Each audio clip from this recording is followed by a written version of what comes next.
मैं Lokesh Saini BCC academy में आपका स्वागत करता हूं।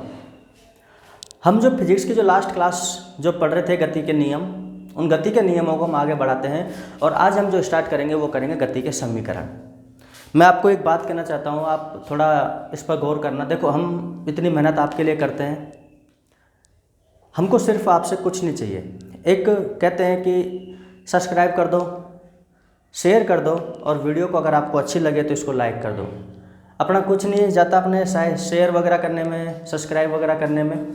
तो आप ये छोटी छोटी बातें, इनका थोड़ा ध्यान रखा करो, क्योंकि यही जो चीज़ें हैं एक सामने पढ़ाने वाले को मोटिवेट करती हैं।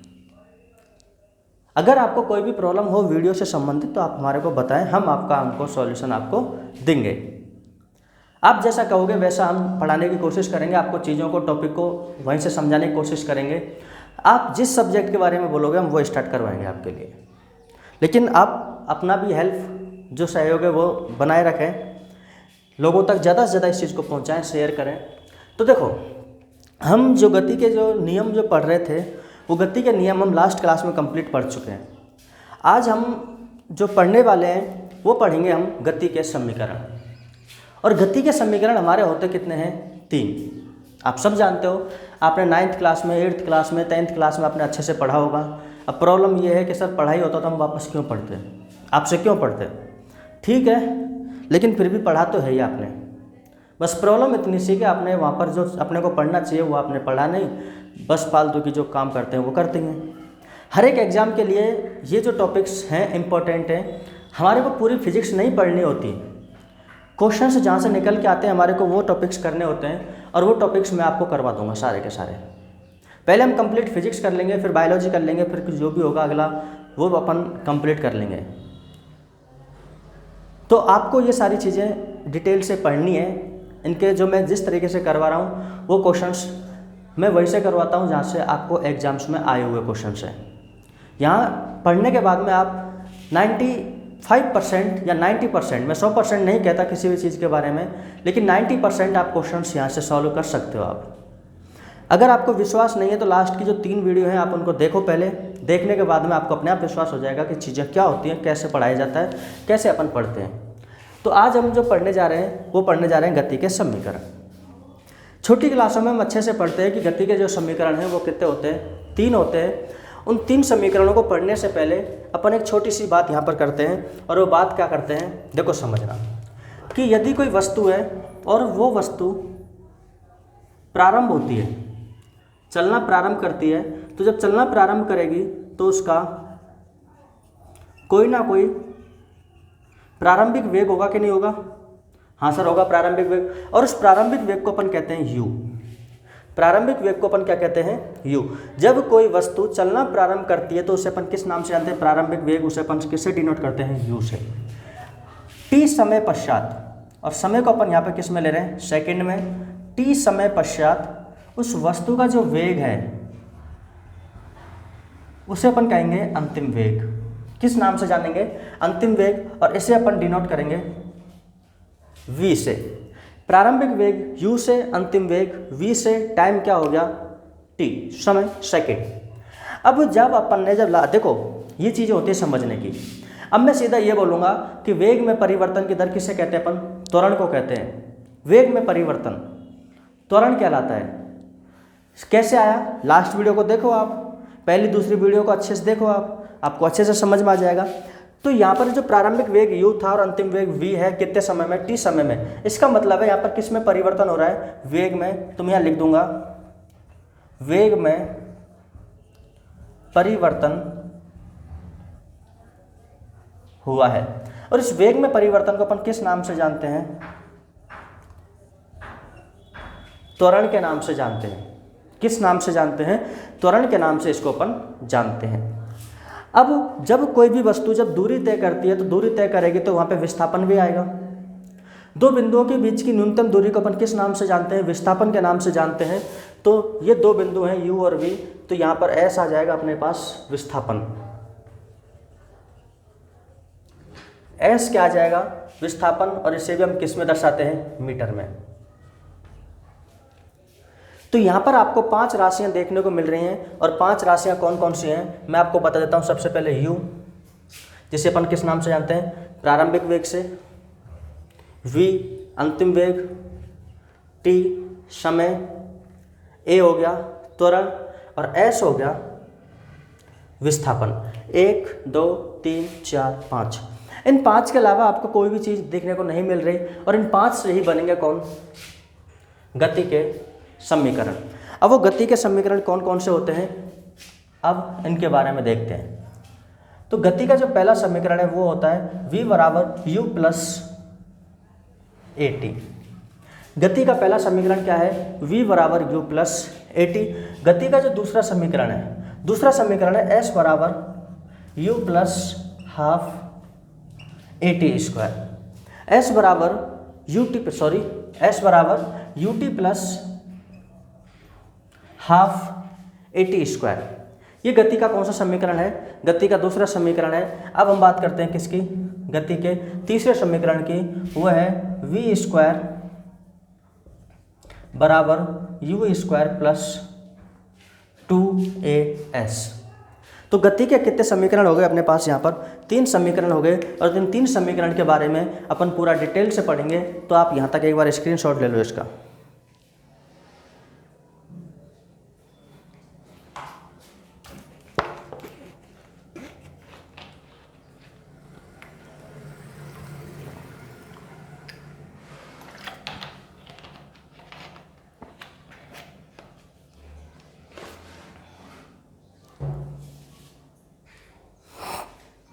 चलो अब देखो, हम क्या है कि यहाँ पर कुछ न्यूमेरिकल्स सॉल्व करेंगे। हमारे एग्जाम्स में न्यूमेरिकल्स इतने आते नहीं हैं, लेकिन अगर बाई चांस एग्जाम्पल आ जाए, न्यूमेरिकल आ जाए, तो फिर क्या करोगे आप लोग, छोड़ के आ जाओगे, एग्जाम में से भी आपको छोड़ दिया जाएगा फिर।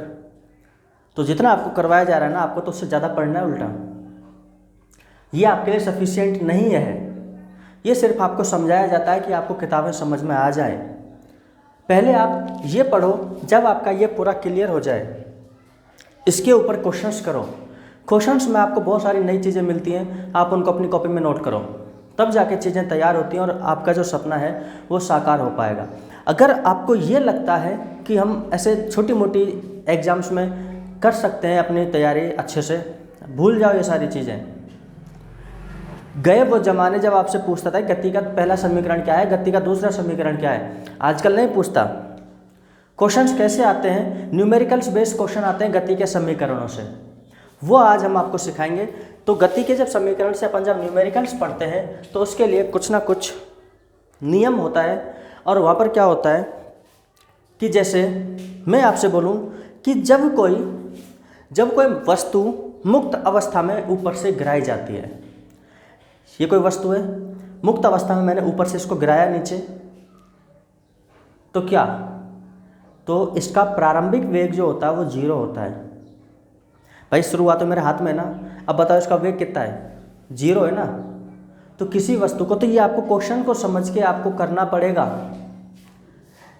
क्वेश्चन आ जाए, क्वेश्चन में लिखा आता है कि कोई वस्तु अधिकतम ऊंचाई पर पहुंच करके वापस लौट रही है। तो जब अधिकतम ऊंचाई पर पहुंच गई तो बताओ वहाँ पर पहुँचने के बाद में जब उसका वेग 0 हो गया तभी तो वो वापस आ रही है। तो वहाँ पर आपको ये बोलेगा नहीं कि अंतिम जो वेग है वो 0 है, नहीं, वो आपको क्वेश्चन को पढ़ के बताना होगा कि वस्तु हाईएस्ट ऊंचाई पर पहुँच गई और वहाँ पर उसका वेग क्या हो गया, 0 हो गया, तब जाके आप इन क्वेश्चनों को आप सॉल्व कर सकते हो। तो वह मैं आपको जो है नोट बना के उनको लिखवा देता हूँ, मेरे साथ के साथ में आप उनको नोट करते हुए चलना। अगर आपने इससे पहले वाली वीडियो, अगर 3 वीडियो है, अगर वो नहीं देखी तो पहले आप उनको पढ़ें, देखें अच्छे से, उसके बाद में इनकी बात करना।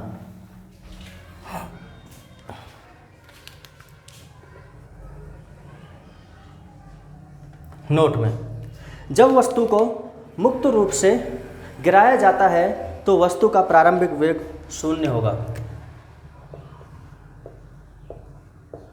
जब वस्तु को मुक्त रूप से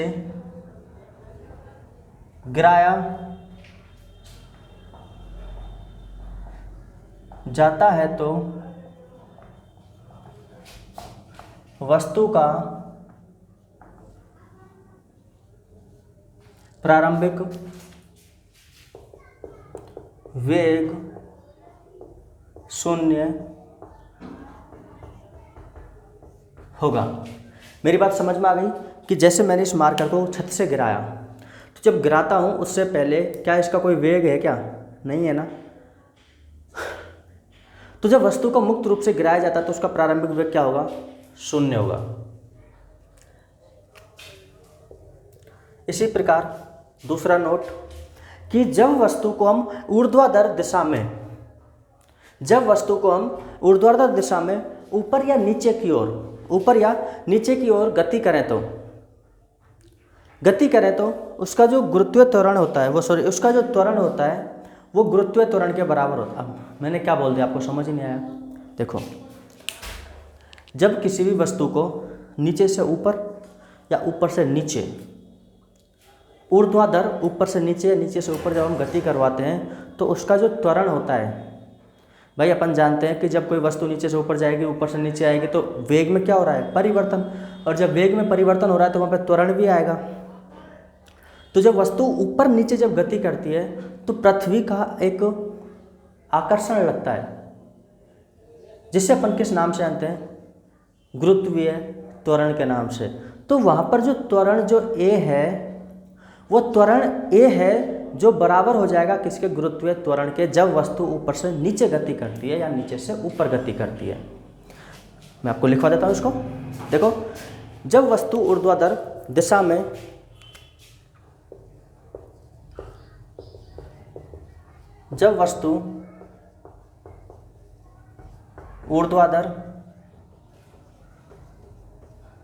में ऊपर या नीचे की ओर गति करे तो ऊर्ध्वाधर दिशा में ऊपर या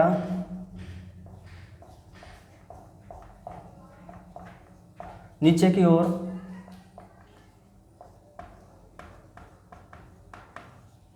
गति करे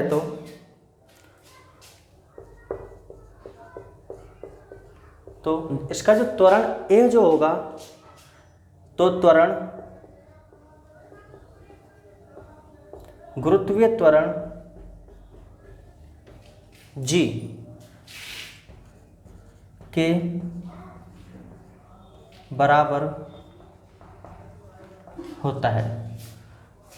जब कोई वस्तु ऊर्ध्वाधर नीचे से ऊपर या ऊपर से नीचे जब गति करती है तो उसका जो त्वरण होगा वो किसके बराबर होगा? गुरुत्वीय त्वरण G के। मैं क्या कहना चाह रहा हूँ कि जब कोई वस्तु ऊपर से नीचे या नीचे से ऊपर गति करेगी तो A बराबर G होगा। A बराबर क्या होगा? G। और जो G का जो मान होता है, G की जो वैल्यू होती है वो होती है 9.8 मीटर पर सेकेंड स्क्वायर। 9.8 मीटर पर सेकेंड स्क्वायर त्वरण है। त्वरण का मात्रक क्या होता है? मीटर पर सेकेंड स्क्वायर। क्वेश्चन में आपको G का मान दे के रखेगा कि 9.8 मीटर पर सेकेंड स्क्वायर, या फिर G का मान देखो 9.8 है तो आपको 10 भी दे सकता है कि G बराबर 10 मीटर पर सेकेंड स्क्वायर। और अगर आपको G का मान ना दे तो आप खुद समझदार हो, तो आपको क्या लेना है? 9.8 लेना है। मेरी बात आ रही है समझ में? अब होता क्या है कि जब वस्तु नीचे से ऊपर गति करती है और ऊपर से नीचे गति करती है तो जो गुरुत्वीय जो त्वरण है, अपन जानते हैं त्वरण एक सदिश राशि होती है, तो गुरुत्वीय त्वरण भी कैसी राशि होगी? एक सदिश राशि होगी। और सदिश राशि होने की वजह से इसकी दिशा होगी। मेरी बातों को देखो, अब आप ऐसे नहीं लगना चाहिए कि क्या पढ़ा रहा है ये। पहली और दूसरी वीडियो में मैं आपको बता चुका हूँ ये फिजिक्स की, कि त्वरण एक सदिश राशि है और सदिश राशि का मतलब होता है जो दिशा और परिमाण दोनों होते हैं। तो गुरुत्वीय त्वरण भी क्या होगा? एक सदिश राशि होगी और इसकी भी दिशा होगी, और दिशा होगी तो नीचे से ऊपर और ऊपर से नीचे। तो यहाँ पर 2 पॉइंट बनते हैं, और 2 पॉइंट कौन कौन से बनते हैं मैं आपको यहाँ पर लिख देता हूँ कि वस्तु ऊपर की ओर गति करे तो वस्तु ऊपर की ओर गति करे तो जो G होगा वो होगा नेगेटिव। अगर कोई वस्तु ऊपर की ओर गति कर रही है तो अपने को G का मान क्या लेना है? नेगेटिव। वस्तु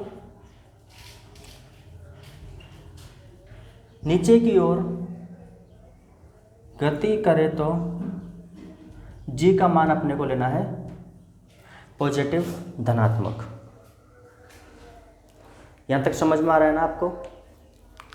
अच्छे से समझ लो इन चीज़ों को, काम आएंगे आगे। अब अपन थर्ड पॉइंट देखते हैं। देखो आगे कि मैंने किसी वस्तु को ऊर्ध्वाधर ऊपर की ओर फेंका और ऊपर फेंकने पर वो अधिकतम ऊंचाई पर पहुंचने के बाद में जब वापस नीचे आती है तो बताओ, जैसे मान के चलो आपने बॉल फेंकी ऊपर, आपने पूरा जोर लगा दिया, तो जब तक उस वस्तु का वेग होगा तब तक तो वो ऊपर जाएगी, और जिस स्थान पर उसका वेग 0 हो गया वहाँ से वो लौट करके वापस आ जाएगी। तो यहाँ पर मैं आपको यही लिखने जा रहा हूँ, किस तरीके से। थर्ड पॉइंट लिख रहा हूँ कि जब वस्तु को ऊर्ध्वाधर ऊपर की ओर फेंकते हैं तो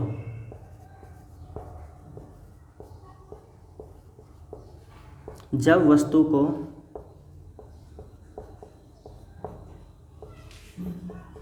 ऊपर की ओर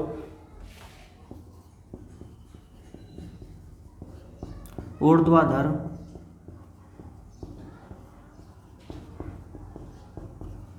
फेंकते हैं तो अधिकतम ऊंचाई पर फेंकते हैं तो अधिकतम ऊंचाई पर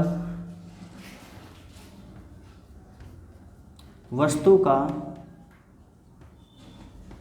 अंतिम वेग 0 हो जाता है। अगर आपने किसी वस्तु को ऊर्ध्वाधर ऊपर फेंक दिया और वह अधिकतम ऊंचाई पर पहुंच गई तो उस स्थान पर वस्तु का अंतिम वेग क्या हो जाएगा? 0 हो जाएगा। देखो, जब वस्तु को मुक्त रूप से गिराया जाता है तो वस्तु का प्रारंभिक वेग क्या होता है? 0 होता है। मैं आपको जब एग्जांपल कराऊंगा ना, देखो आप तसल्ली बनाए रखें, सारी चीज़ें आपको ऐसे उंगलियों पर याद हो जाएंगी। प्रारंभिक वेग 0। जब वस्तु को अपन ऊर्ध्वाधर नीचे से ऊपर फेंकते हैं, ऊपर से नीचे फेंकते हैं तो जो त्वरण होता है वो गुरुत्वीय त्वरण के बराबर होता है, जी के बराबर। जी का जो मान जो होता है वो होता है 9.8 मीटर पर सेकंड स्क्वायर। त्वरण एक सदिश राशि है, वेक्टर राशि है, तो गुरुत्वीय त्वरण भी कैसा होगा? सदिश होगा, और इसकी भी क्या होगी? दिशा होगी। और इसकी जब दिशा होगी तो जब ऊपर की ओर वस्तु जा रही है तो जी होगा नेगेटिव, और अगर नीचे की ओर वस्तु आ रही है तो जी होगा पॉजिटिव। जब वस्तु को ऊपर की ओर ऊर्ध्वाधर फेंकते हैं तो अधिकतम ऊंचाई पर वस्तु का अंतिम वेग क्या हो जाता है? 0 हो जाता है। और भी नियम है, पहले एक बार इसका स्क्रीनशॉट ले लो।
चौथा नोट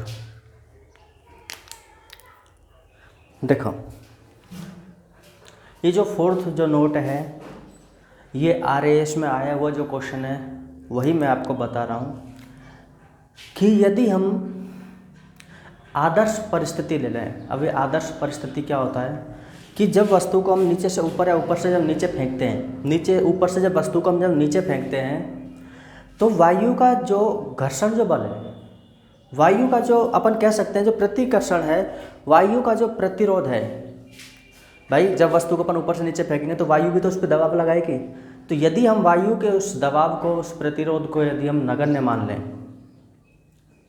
तब क्या होता है कि यदि हम 3 समान भार या द्रव्यमान की वस्तुओं को जब ऊपर से नीचे फेंकते हैं अलग अलग, एक लकड़ी की है, एक लोहे की है और एक यदि मोम की है, तो होता क्या है कि तीनों की तीनों एक ही समय में पृथ्वी पर आकर के पहुंचेंगी।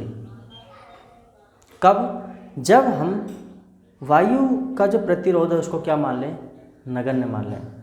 और यदि हम वायु के प्रतिरोध को अगर नगण्य ना माने तो क्या होगा? तो जो भारी वस्तु है, ठोस जो है, वो पहले आके पहुंचेगी। जैसे एक लकड़ी को और एक लोहे को जब आपने ऊपर से फेंका तो कौन आएगा? लोहा आएगा। कब? जब उस पर वायु का प्रतिरोध लग रहा है। तो पहली लाइन भी एग्जाम में आई हुई है, दूसरी भी एग्जाम में आई हुई है, और तीसरी जो बोलने जा रहा हूँ वो भी एग्जाम में आई हुई है कि मान के चलो जो दो गेंद हैं और दोनों गेंदों का दो बॉल हैं, उन बॉलों का जो दो बॉल हैं उनका द्रव्यमान अलग अलग है।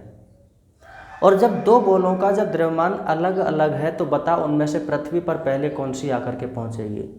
तो दोनों समान समय में आकर के पहुंचेंगी, क्योंकि यहाँ पर इसने वायु की बात नहीं की।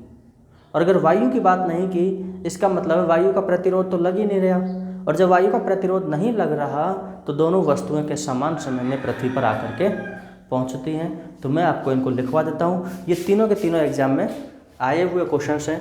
तो आदर्श परिस्थितियों,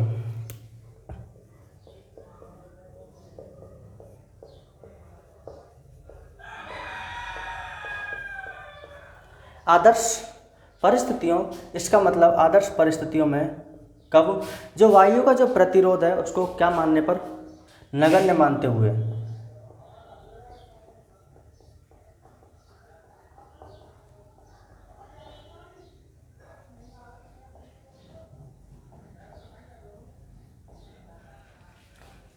आदर्श परिस्थितियों में वायु का प्रतिरोध क्या मानते हुए? नगण्य मानते हुए, समान ऊंचाई से गिराए जाने पर मानते हुए,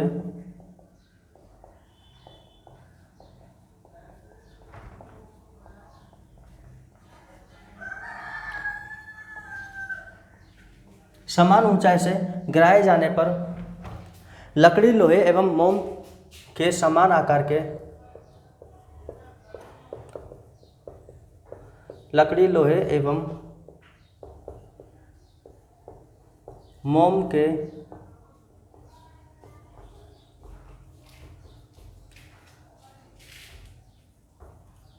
समान आकार के टुकड़े एक साथ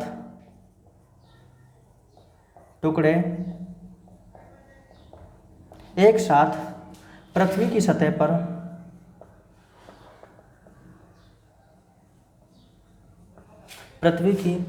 पर पहुंचेंगे।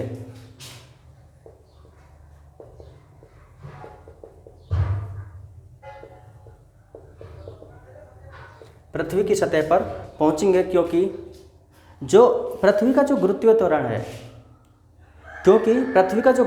है, वो सभी पर समान रूप से लग रहा है।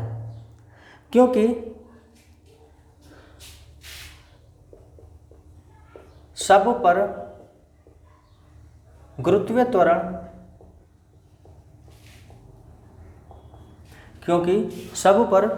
त्वरण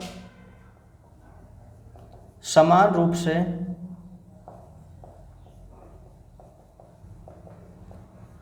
कार्य करेगा। और एक क्वेश्चन आया हुआ है,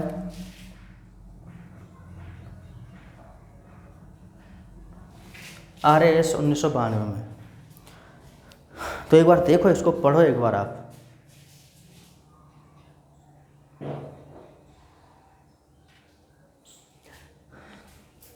आदर्श परिस्थितियों में जब वायु का प्रतिरोध क्या हो? नगण्य मानते हुए समान ऊंचाई से गिराए जाने पर लकड़ी, लोहे व मोम के समान आकार के टुकड़े एक साथ पृथ्वी की सतह पर पहुंचेंगे क्योंकि सभी पर गुरुत्वीय त्वरण समान रूप से कार्य करेगा। RAS 1992 में ये क्वेश्चन आया हुआ है। अगले पॉइंट की अपन बात करें, पॉइंट नंबर 5। और पॉइंट नंबर 5 क्या है कि हवा की उपस्थिति में लोहे तथा लकड़ी के समान भार। देखो, हवा की उपस्थिति में, यहाँ पे क्या लिखा मैंने?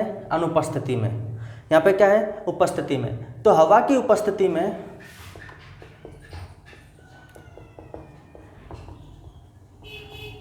लोहे एवं लकड़ी की समान भार की गेंद को समान ऊंचाई से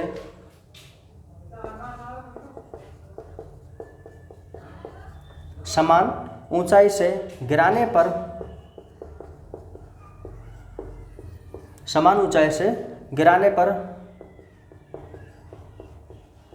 लोहे की गेंद पहले पहुंचेगी। और ये क्वेश्चन भी आया है 1992 में ही, तो UPPCS में।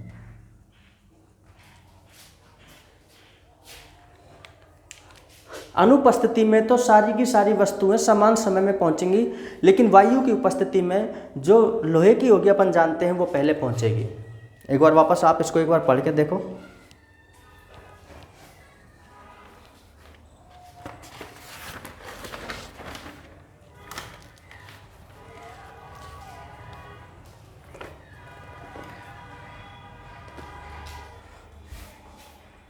चलो अगला पॉइंट अपन बात करते हैं नंबर 6। देखो कि जब अलग अलग द्रव्यमान को किसी मीनार से गिराते हैं तो सभी द्रव्यमान एक समय में पृथ्वी पर पहुंचते हैं। यहाँ पर वायु के प्रतिरोध को क्या माना है? नगण्य माना है। तो याद रखना कि जब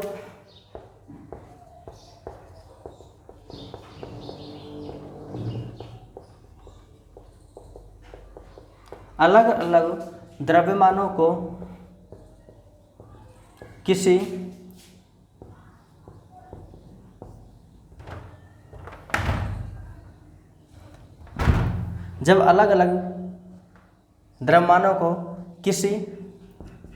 मीनार से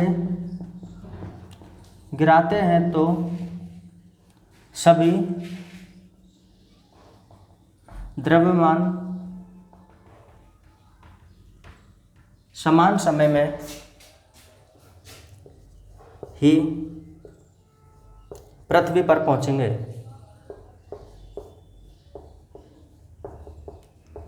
पहुंचते हैं। अलग अलग द्रव्यमानों को किसी मीनार से गिराते हैं तो सभी के सभी द्रव्यमान समान समय में कहाँ पर पहुंचेंगे? पृथ्वी पर। 7वां पॉइंट,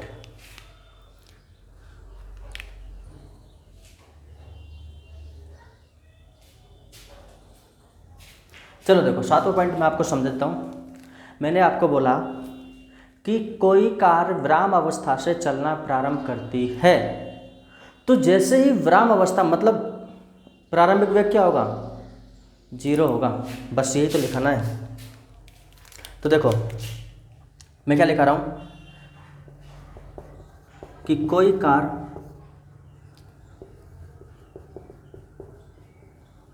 विरामावस्था से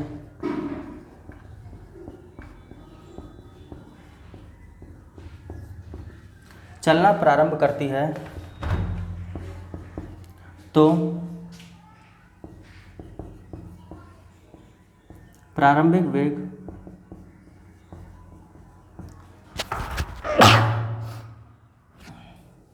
शून्य होगा।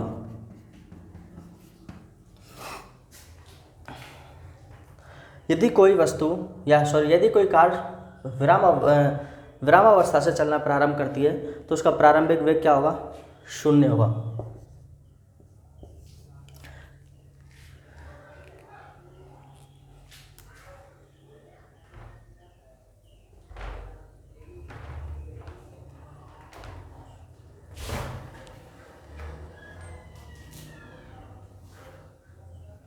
अब अपन एक इसका लास्ट पॉइंट देख लेते हैं, 8वां पॉइंट। वो क्या है कि वायु के प्रतिरोध को नगण्य मानते हुए कि जैसे अपन किसी वस्तु को ऊपर फेंकते हैं और किसी वस्तु को ऊपर से नीचे फेंकते हैं, तो जितना समय नीचे से ऊपर जाने में वो वस्तु लेती है उतना ही समय वो ऊपर से नीचे आने में लगती है। कब? जब वायु का अपन प्रतिरोध को क्या मान लेते हैं? नगण्य मान लेते हैं। तो मैं यहाँ लिख देता हूँ कि वायु के प्रतिरोध को नगण्य मानने पर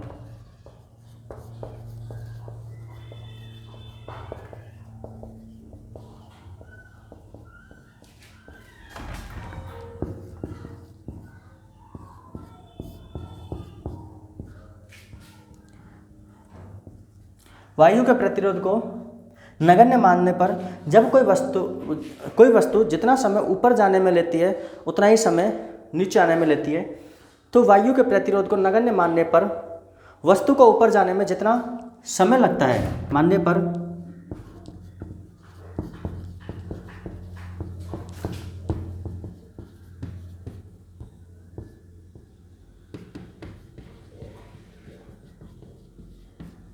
जितना समय लगता है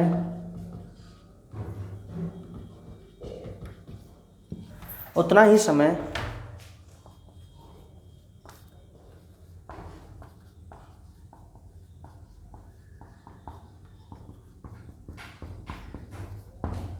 नीचे आने में लगता है। एक बार आप यहाँ तक स्क्रीनशॉट लो, फिर अपन आगे इसके न्यूमेरिकल्स करते हैं।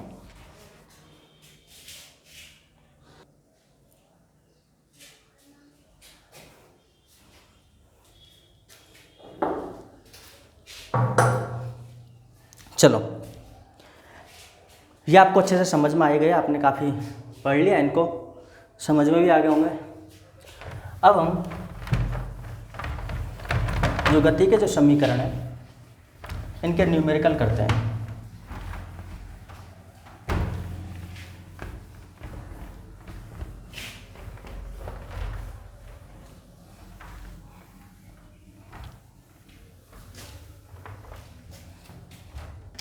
क्वेश्चंस करते हैं।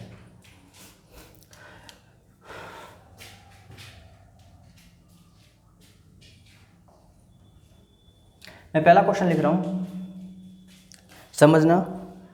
एक कार 80 किलोमीटर पर आवर की चाल से चलते हुए एक कार 80 किलोमीटर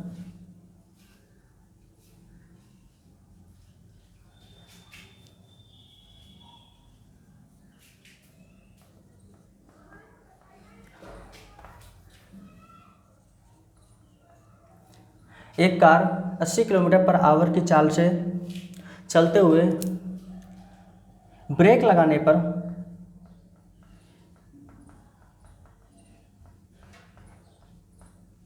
ब्रेक लगाने पर 5 सेकंड में रुक जाती है।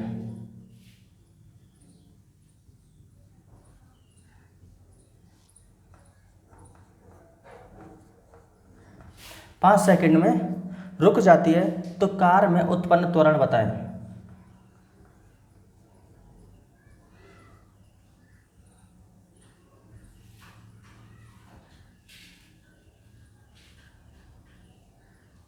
देखो, अच्छे क्वेश्चंस हैं। न्यूमेरिकल आपको अगर ये समझ में आ गए तो आप ये मान के चलना कि गति के जो नियम समीकरण हैं वो आपको समझ में आ गए। कि एक कार है 80 किलोमीटर की चाल से चलते हुए ब्रेक लगाने पर 5 सेकंड में रुक जाती है तो कार में उत्पन्न त्वरण। क्वेश्चन पढ़ते ही आपको ये समझ में आना चाहिए कि क्वेश्चन गति के समीकरण की ही बात कर रहा है। इतना जब आपके समझ में आ जाएगा तो आप इसमें जो दे रखा है वो लिखना प्रारंभ करें। लिखना कैसे प्रारंभ करें, तो सॉल्यूशन में एक कार 80 किलोमीटर की चाल से चलते हुए, तो एक कार 80 किलोमीटर पर आवर की चाल से चल रही है, इसका मतलब है कि उसका जो प्रारंभिक वेग जो u है 80 किलोमीटर पर आवर है। लेकिन आप थोड़ा सा ये दिमाग लगाना, देखो इन क्वेश्चनों में सबसे बड़ी गलती यही होती है आपसे कि ये जो चाल दे रखी है, इसका वेग जो दे रखा है वो है 80 kilometre per hour. Kilometre per hour में समय सेकंड में दे रखा है, और त्वरण भी अपन जानते हैं कि त्वरण का जो मात्रक होता है वो मीटर पर सेकंड स्क्वायर होता है। तो इस किलोमीटर पर आवर को मीटर पर सेकंड में अपन को इसको चेंज करना है। तो मैं आपको यहाँ पर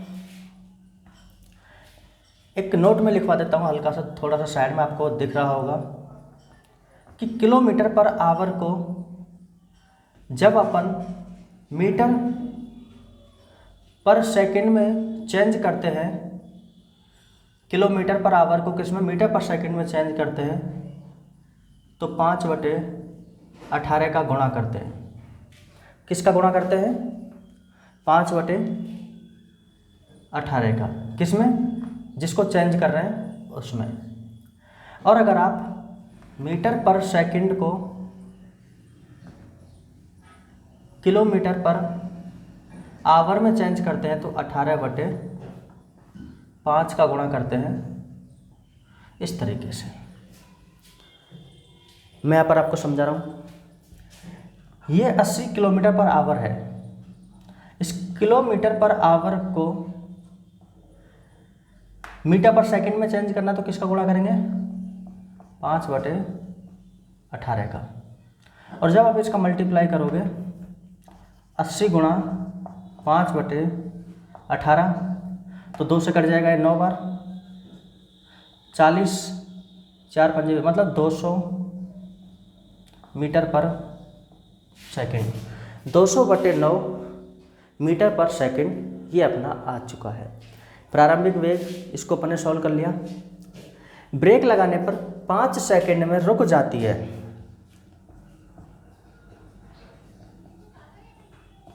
समय कितना हो गया? 5 सेकंड। क्लियर हुआ? रुक जाती है। तो मेरे को ये बताओ, जब कोई गाड़ी रुक गई, वो कार रुक गई, तो उसका अंतिम वेग v क्या होगा? 0। v क्या होगा? 0। और आपसे पूछा क्या है? त्वरण। त्वरण का मतलब आपसे पूछा है ए मतलब त्वरण। अब देखो, u आपके पास है, t आपके पास है, v आपके पास है, त्वरण आपको पूछा है। अपने पास जो वहाँ पर जो 5 राशियाँ थी, उन 5 राशियों में से याद रखना, हमारे को कोई भी 4 के बारे में इक्वेशन या समीकरण या क्वेश्चन बना के देता है और एक को छोड़ देता है। 4 में से अपने को 3 तो दे देता है और एक अपन से पूछता है। 1, 2, 3 अपने को दे दी और एक क्या पूछा है? त्वरण। तो मैं वापस से यहाँ पर एक बार जो गति के जो समीकरण है वो तीनों के तीनों लिख देता हूँ। पहला है v बराबर u प्लस at। दूसरा जो है वो है अपने s बराबर ut plus half at square. और तीसरा है v बराबर u स्क्वायर प्लस 2as। अब आप यहाँ पर ये देखो, आपको वो समीकरण लगाना है। अब ये देखो सबसे पहले कि आपको दिया कौन सा नहीं है। देखो u दे रखा है, t दे रखा है, v दे रखा है, a आपसे पूछा है। इसका मतलब है जो s है वो s की यहाँ पर कोई भी चर्चा नहीं की। तो इन तीनों समीकरणों में से ऐसा समीकरण ढूंढ के निकालो जिसमें s नहीं आता हो। और जिसमें s नहीं आता है वो कौन सा समीकरण है बताओ? वो है अपना पहला समीकरण। हाँ, तो गति के जो समीकरण है अपन ने देखा इसमें कि आपसे यहाँ पर क्या क्या दे रखा है आपको। देखो मैं यहाँ पर लिख रहा हूँ, आपको u दे रखा है, t दे रखा है, v दे रखा है और आपसे a के बारे में पूछे हैं। आप ये देखो कि अपन के पास जो 5 जो राशियाँ थी उनमें एक क्या रह गई? s के बारे में अपन को यहाँ पर कोई भी चर्चा नहीं की गई। तो सबसे पहले आप ये देखो कि गति का ऐसा कौन सा समीकरण है तीनों में से जिसमें s नहीं है। देखो यहाँ पे s है और यहाँ पे s है, इसमें नहीं है, इसलिए मैंने गति का प्रथम समीकरण यहाँ पर लगा दिया। तो देखो जो दे रखा है v का मान कितना है? 0 बराबर u का मान कितना है? 200/9 प्लस a आपसे पूछा है और t का मान कितना है? 5। 200/9 इधर आएगा तो किस में हो जाएगा? माइनस के 200/9। ये 5 गुणा में है तो यहाँ आएगा तो भाग में इधर बच गया ए, तो यहाँ से ए बराबर ये कट जाएगा -40/9। अब देखो यहाँ पर जो त्वरण आया है 40/9 मीटर पर सेकंड स्क्वायर। त्वरण कितना आया है -40/9 मीटर पर सेकंड स्क्वायर। अब देखो माइनस यहाँ पर किसको दर्शाता है, कमी को। त्वरण वेग में परिवर्तन क्या कहलाता है, वेग में परिवर्तन की दर को क्या कहते हैं अपन, त्वरण। और यदि वेग में परिवर्तन अगर ऋणात्मक रूप से हो रहा है, मतलब कमी के रूप में हो रहा है, तो त्वरण किस में आएगा, माइनस में। और अगर वेग में परिवर्तन अगर वृद्धि के रूप में हो रहा है तो त्वरण किस में आएगा, प्लस में। तो यहाँ पर जो कार थी पहले 80 किलोमीटर पर आवर की चाल से चल रही थी, जब ब्रेक लगाए तब वो रुकी, इसका मतलब वेग में क्या हुआ, कमी हुई। और वेग में कमी होने के कारण जो त्वरण है वो क्या है, माइनस में। मेरी बात आ रही है समझ में। और इस त्वरण में कमी को अपन किस नाम से जानते हैं, इसको अपन जानते हैं मंदन के नाम से। कि यदि त्वरण में कमी हो रही है तो उसे अपन किस नाम से जानते हैं, मंदन के नाम से। तो मैं यहाँ पर लिख देता हूँ कि ऋणात्मक त्वरण को मंदन भी कहते हैं। ऋणात्मक त्वरण को अपन क्या कहते हैं, मंदन भी कहते हैं। क्यों कहते हैं, क्योंकि वेग में परिवर्तन हो रहा है लेकिन ऋणात्मक रूप से हो रहा है, कमी के रूप में हो रहा है। तो ये आपका पहला जो न्यूमेरिकल है वो आपका इस तरीके से है। एक बार स्क्रीनशॉट ले लो, मेरे हिसाब से यहाँ तक समझ में आ गया होगा आपको पहला जो न्यूमेरिकल है अच्छे से।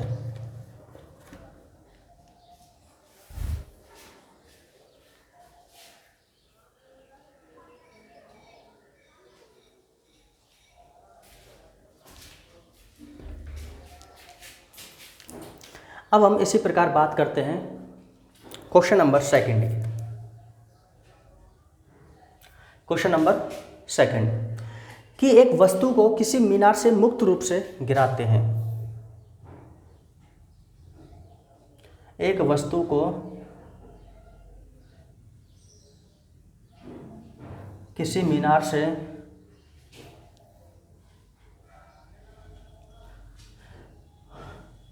मुक्त रूप से गिराते हैं। एक वस्तु को मीनार से मुक्त रूप से गिराते हैं तो वस्तु 5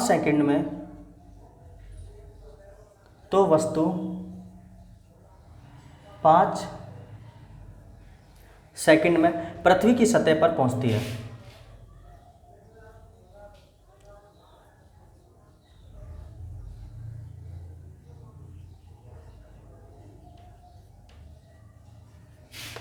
पाँच सेकंड में पृथ्वी की सतह पर पहुंचती है तो मीनार की ऊंचाई बताएं।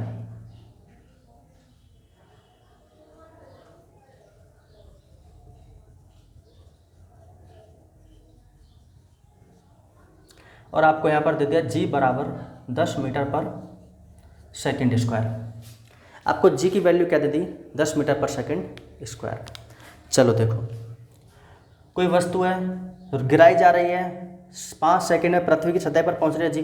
तो आपको ये समझ में आना चाहिए कि गति के समीकरण की ये बात कर रहा है। अब हम इसका सॉल्यूशन देखते हैं कि एक वस्तु किसी मीनार से मुक्त रूप से गिराई जाती है। और जब कोई वस्तु किसी मीनार से मुक्त रूप से गिराई जाती है, तो मैंने देखो नोट लिखवाया था, मुक्त रूप से गिराई जाएगी तो उसका जो प्रारंभिक जो वेग होगा u क्या होगा, 0 होगा। कितने समय में आ रही है वो, t समय, मतलब 5 सेकंड में वो कहाँ पर पहुँच रही है, पृथ्वी पर पहुँच गई पृथ्वी पर। अब आपसे बोला है और आपको क्या दे रखा है, g बराबर 10 मीटर पर सेकंड। आपसे पूछा है तो बताओ मीनार की ऊंचाई। ऊंचाई का मतलब है h, जैसे मीनार ये है तो इस मीनार की ऊंचाई h। ऊंचाई हो, दो बिंदुओं के बीच की दूरी हो, उसे अपन एक और नाम से जानते हैं, किस नाम से? विस्थापन। तो आपसे ऊंचाई या क्या पूछा है? विस्थापन। अब वापस आप पॉइंट पे आ जाओ। और पॉइंट क्या है? देखो आपको u दे रखा है, t दे रखा है, g दे रखा है और s, इसके बारे में आपको पूछा है। एक जो राशि है वो आपको नहीं दी और वो है आपके v। क्या नहीं दिया आपको? v। तो गति के समीकरण में आप चेक करके देखो कि ऐसा कौन सा समीकरण है जिसमें v नहीं है। यहाँ पर v है, इसमें भी v है, तो गति के दूसरे समीकरण में क्या नहीं है? v। तो मैं यहाँ लिख देता हूँ गति के सेकंड समीकरण से, और सेकंड समीकरण हो जाएगा s बराबर U T plus half A T square. s बराबर U T plus half A T square. s का मान तो अपन से पूछा ही है, u 0 मल्टीप्लाई t का मान कितना है? 5, तो ये तो 0 हो जाना है, प्लस 1/t मल्टीप्लाई a। अब वस्तु को अपन कहाँ से गिरा रहे हैं? ऊपर से नीचे गिरा रहे हैं, और जब ऊपर से नीचे गिराते हैं तो g का मान क्या लेंगे अपन? a मतलब त्वरण है, और त्वरण अपन जानते हैं चूँकि a बराबर g। जब वस्तु को नीचे से ऊपर या ऊपर से नीचे अपन घेरते हैं तो a बराबर क्या हो जाता है? g। और नीचे से जब वस्तु ऊपर से नीचे आ रही है तो g का मान पॉजिटिव होगा, और t समय 5 तो 25। तो s बराबर ये तो हो गया 0, 2 का भाग 10 में देंगे 5, और 25 पंजे 100। और विस्थापन का मात्रक क्या होता है? मीटर। तो विस्थापन लगा लो या ऊंचाई लगा लो, तो बताओ मीनार की ऊंचाई कितनी है? 125 मीटर। मीनार की ऊंचाई कितनी है? 125 मीटर।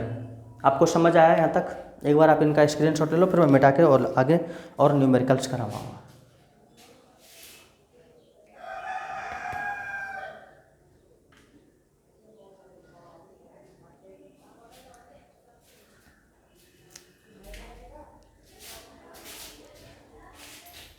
चलो इधर साइड में करवा दूँ क्या? यहाँ पर दिख रहा है आपको? चलो ये मिटा ही देता हूँ, है ना।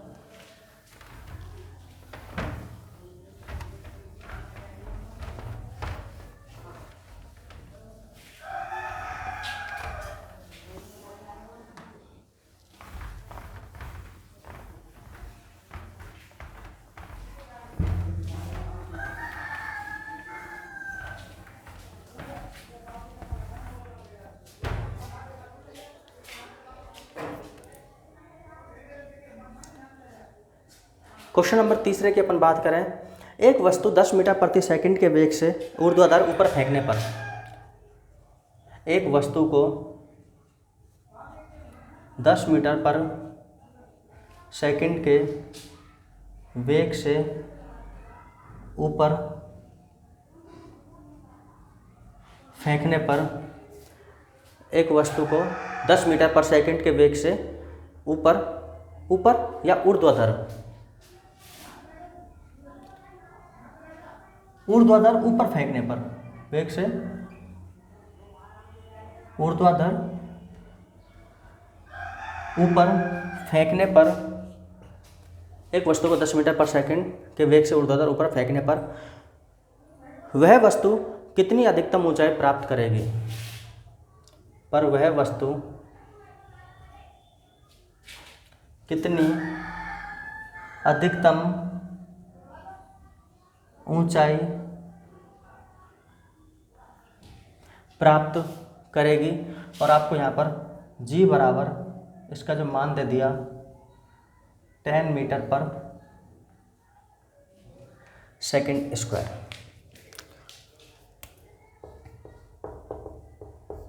सॉल्यूशन देखो, दिया क्या है? एक वस्तु को 10 मीटर के वेग से, तो u बराबर 10 मीटर पर सेकंड ऊपर फेंका जा रहा है। वस्तु कितनी अधिकतम ऊंचाई, मतलब h या एस आपसे पूछा है, अंतिम वेग हो जाएगा इसका कितना 0, और जी बराबर क्या हो जाएगा 10 मीटर पर सेकंड स्क्वायर। यू दे रखा है, एस दे रखा है, वी दे रखा है, जी दे रखा है। गति का ऐसा कौन सा समीकरण है जिसमें बची हुई जो राशि है कौन सी बच गई, टाइम। इसमें समय नहीं दे रखा, तो समय किस में नहीं दे रखा वही अपने लगा देंगे। देखो यहाँ पे समय है पहले में, दूसरे में समय है, तीसरे वाले में नहीं है। तो गति के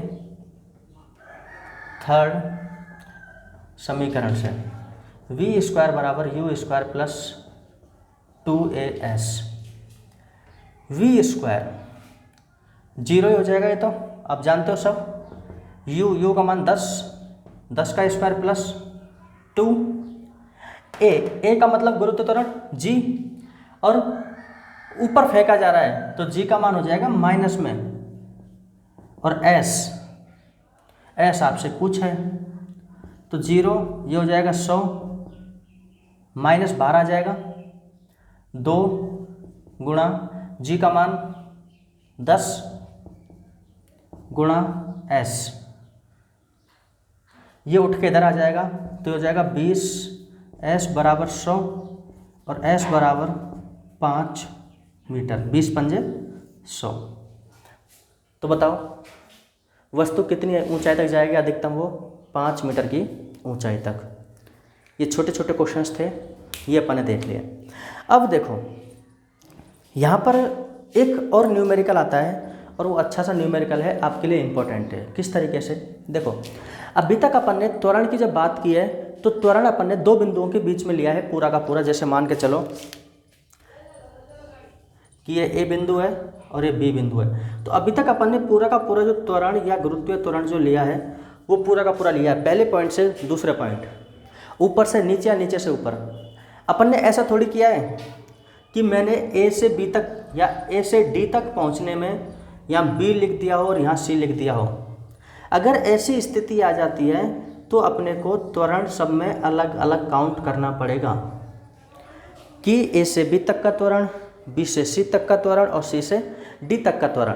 तो इस तरीके का मैं एक एग्जांपल आपको लिखवा देता हूँ, उससे पहले आप इसका एक स्क्रीनशॉट ले लो।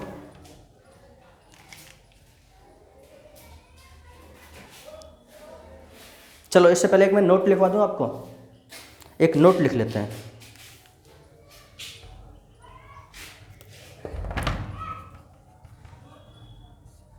नोट में देखो क्या है कि गति के समीकरण केवल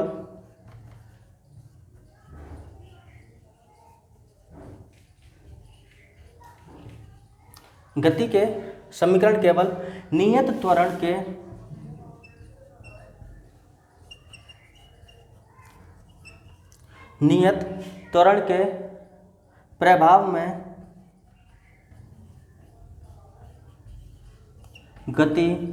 प्रभाव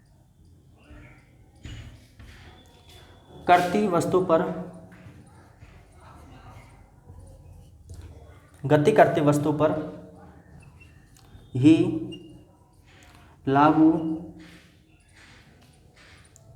गति के समीकरण केवल नियत त्वरण के प्रभाव में गति करती वस्तु पर ही लागू करते हैं। गति के समीकरणों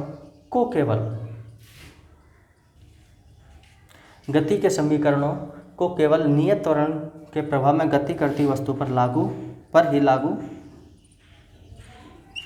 करते हैं। देखो इसका मतलब है कि त्वरण नियत होना चाहिए शुरू से लेकर के लास्ट तक। यदि बीच में त्वरण अगर बदल जाता है तो अपन सीधा सीधा गति का समीकरण नहीं लगा सकते। अब आप एक बार इसका स्क्रीनशॉट ले लो, फिर अपन आगे न्यूमेरिकल करते हैं।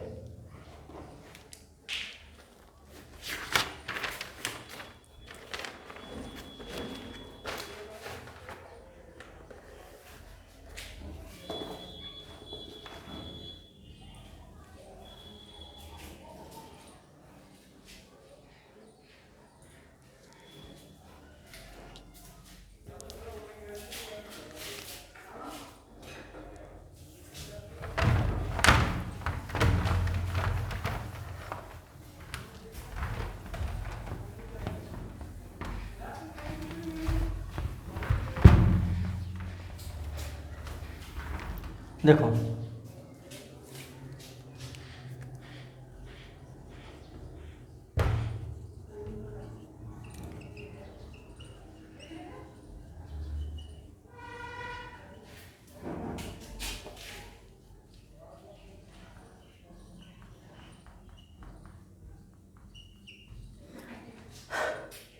एक वस्तु को मुक्त रूप से किसी मीनार से गिराते हैं तो वस्तुओं द्वारा पहले, दूसरे और तीसरे सेकंडों में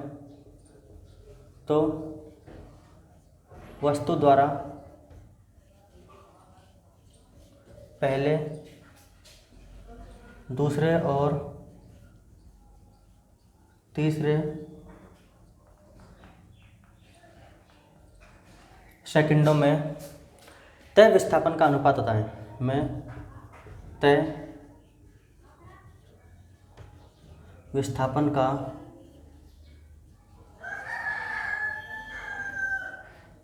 अनुपात बताएं। तो देखो समझना, इसको अच्छा क्वेश्चन है। एक वस्तु मुक्त रूप से मीनार से गिर रही है, ठीक है।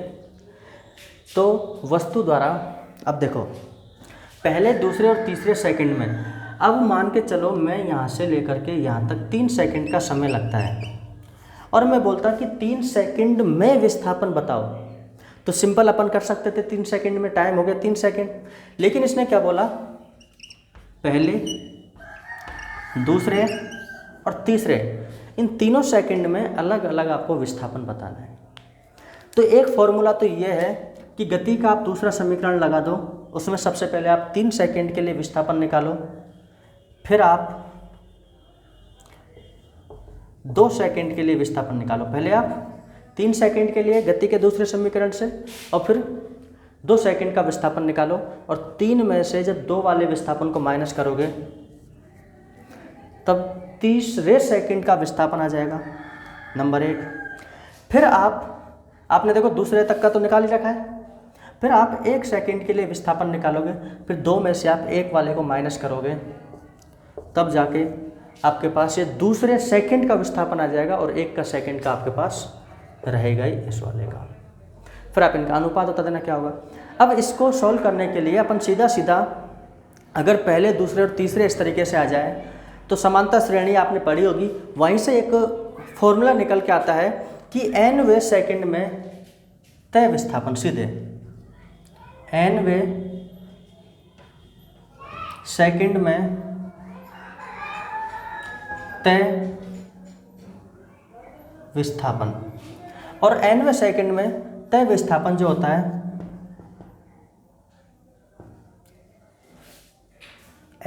वो nवें सेकंड में अपन विस्थापन निकालते हैं, वो निकलता है u plus a upon 2n-1। ये सूत्र है। आपको जिस सेकंड का आपको विस्थापन निकालना है उसको आप यहाँ रख देना, आप n के स्थान पर। कौन से स्थान पर? n के स्थान पर। तो यहाँ पर सबसे पहले अपन को पहले सेकंड का निकालना है, अलग अलग, पहला, दूसरा, तीसरा। तो पहले सेकंड के लिए s1 बराबर, अब बताओ वस्तु को अपन मुक्त रूप से नीचे डाल रहे हैं तो u बराबर क्या हो जाएगा बताओ? 0। तो u बराबर 0 प्लस a अपॉन 2, अनुपात पूछा सीधा 2 मल्टीप्लाई n का मान 1 माइनस 1, ये 0 हो जाएगा। 2 एकम 2, 2 में से 1 गया तो 1, मल्टीप्लाई होगा तो a अपॉन 2। s2 के लिए निकालेंगे तो u का मान तो अभी भी 0, a upon 2, 2 multiply 2 minus 1, n का मान 2 रख दिया, 4 में से गया तो 3, a अपॉन 2। s3 के लिए निकालेंगे तो 0 plus a upon 2, 2 multiply 3 minus 1, 3 दूना 6 और ये 5/5, a/2।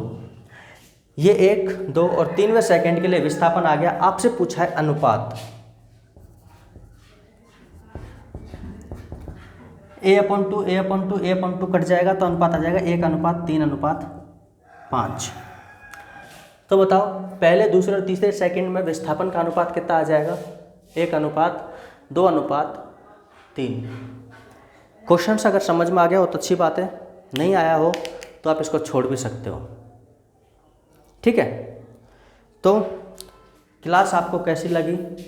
वीडियो अगर आपको अच्छी लगी हो, थोड़ा बहुत कुछ भी आपको इसमें समझ में आया हो तो आप इसको लाइक करें, ज़्यादा से ज़्यादा लोगों तक अपने व्हाट्सएप पे, फेसबुक पे जितने भी हैं उनको आप इसको शेयर करें और चैनल को सब्सक्राइब करने के लिए बोलें। जितने भी बच्चे पढ़ने वाले हैं आप उन तक इन वीडियो को पहुंचाएं, जिससे हमारा भी मोटिवेशन बढ़े। अगर आप यहाँ तक वीडियो को देखते देखते यहाँ तक अगर पहुँचे हो तो मैं मानता हूँ कि आपकी तैयारी अच्छी चल रही होगी।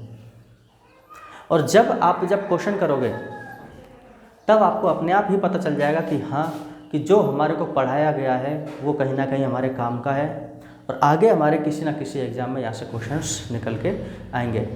तो आज के लिए इतना ही, धन्यवाद। और वापस मैं पुनः आपका इस चैनल पर आपका स्वागत करता हूँ और आप इसी तरीके से इस चैनल को आगे बढ़ाएं, लोगों तक ज़्यादा से ज़्यादा इसको शेयर करें। धन्यवाद।